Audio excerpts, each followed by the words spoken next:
Attention, troops! This is Master Sergeant Badoy, Chief Investigator of the Online Special Investigation Group, reporting for duty. Today, we're diving headfirst into the murky depths of YouTube's underbelly to expose the nefarious activities of Making Kids Mad 2. A special thanks to Antonio Lopez, 1E for flagging this menace. Your vigilance has lit the fuse, and I'm about to detonate the truth. Listen up, this so-called Making Kids Mad second channel isn't just a harmless prankster, it's a calculated operation designed to sow discord and frustration across the platform. Joined on May 11, 2025, this channel has already racked up a pitiful 7 subscribers. But don't let that fool you. The low numbers mask a sinister intent, targeting innocent users with relentless negativity. Take a gander at the evidence, soldiers. First off, the post from Antonio Lopez, just 9 hours ago, calls out at MSGTBODYS20-4 for mean-spirited remarks against Stacy and Minako-chan, hinting that this channel's toxic reach extends beyond its own posts. The mention of 666 is a bad use to raises red flags. Could this be a coded signal to a darker agenda?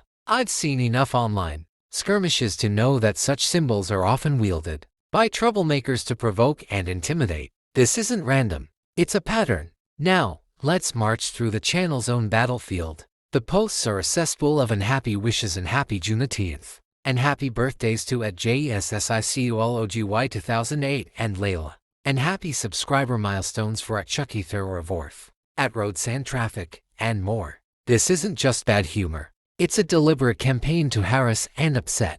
The repeated targeting of specific handles like @Raking1190 with hacking threats and @ACANDKTRANPRODUCTIONs with sleep curses points to a vendetta-driven agenda. These aren't isolated incidents. They're coordinated strikes. Digging deeper, we find bizarre demands and insults. Give me your address, your teacher's name. This is a blatant attempt to intimidate and overstep boundaries, potentially violating YouTube's community guidelines. The channel's claim of making at roads and traffic set over a closed Bahamas breeze. Pure psychological warfare. And don't get me started on the inflammatory rants like we hate the Bible, Jesus, and praying. This is a direct assault on cultural sensitivities, designed to incite outrage.